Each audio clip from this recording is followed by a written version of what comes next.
What would you do if three grown men cornered a quiet woman in a crowded restaurant, mocking her, threatening her, and thinking she was powerless? Most people would have frozen in fear, waiting for someone else to step in. But what happened next in that restaurant was something no one expected, because in just 15 seconds, those men discovered the truth.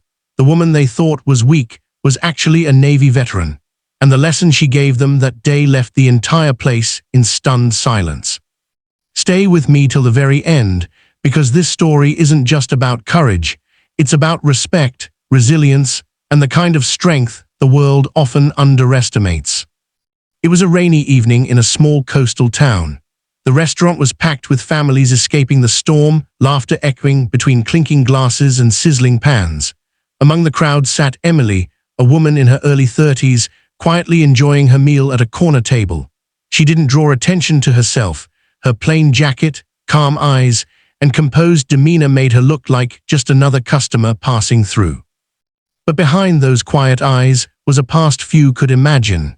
Years of grueling training, deployments at sea, and moments of sacrifice that had shaped her into someone far stronger than she appeared. Just as Emily raised her cup of tea, the front doors burst open, letting in a blast of cold wind and three men who looked like they had already caused trouble elsewhere that night. Their loud voices cut through the restaurant, earning glances from uneasy diners.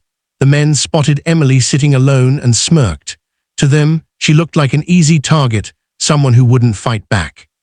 "Hey, sweetheart," one of them sneered, swaggering toward her table. "Mind if we join you?" Emily didn't respond. She simply lowered her cup and continued eating, her silence irritating them. Another man grabbed the back of her chair roughly, making her food spill slightly. "I asked you a question," he said, his tone darker. The third man leaned close, his breath heavy with alcohol, whispering something crude that made nearby families gasp. All around them, people froze. Some wanted to help, but fear kept them rooted. The restaurant staff looked overwhelmed. A mother pulled her child closer, whispering, "Don't look." Everyone knew trouble was about to erupt, but no one expected what Emily would do next. For a moment, Emily sat still, almost too calm. Then, slowly, she placed her fork down, stood up, and looked each of the men directly in the eye. Her voice was steady, quiet, but cutting. "You don't want to do this," she said. The men laughed. "And why not?" one asked mockingly, stepping closer. That's when it happened. In a blur of controlled movement, Emily grabbed the wrist of the man nearest to her, twisted it, and within seconds, he was on the ground groaning in pain. The second lunged at her, but she sidestepped, sending him crashing into a table. The third barely had time to blink before Emily had him pinned against the wall, her grip firm and unshakable. The entire restaurant fell into stunned silence. Children peeked over their seats, jaws dropped. Diners who had been afraid to speak now erupted into whispers. "Who is she?" someone asked. "How did she do that so fast?" Emily let the last man go, stepping back with complete control.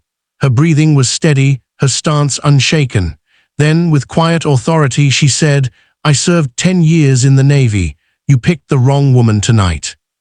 The three men, now humiliated and trembling, scrambled toward the door under the watchful eyes of everyone inside. Nobody stopped them. They were already defeated, not by violence alone, but by the sheer power of a woman who refused to be diminished. The restaurant was still buzzing with shock long after the men fled. Some clapped, others whispered in awe, but Emily simply returned to her seat, adjusted her jacket, and quietly asked the server if she could get her tea warmed up. To her, this wasn't about showing off. It wasn't about proving herself. It was about standing her ground and showing that respect should never be optional.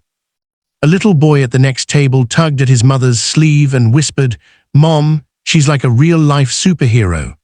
Emily overheard, and for the first time that evening, a small smile broke across her face.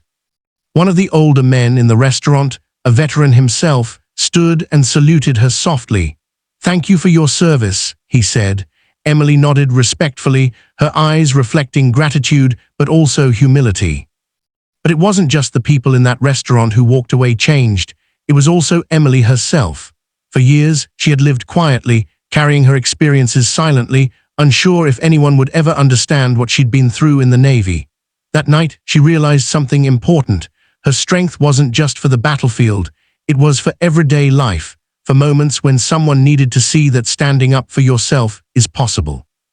As the storm outside calmed, the restaurant grew warm again, filled with laughter and relief. Parents reassured their children, couples spoke about courage, and the staff couldn't stop talking about what they had witnessed.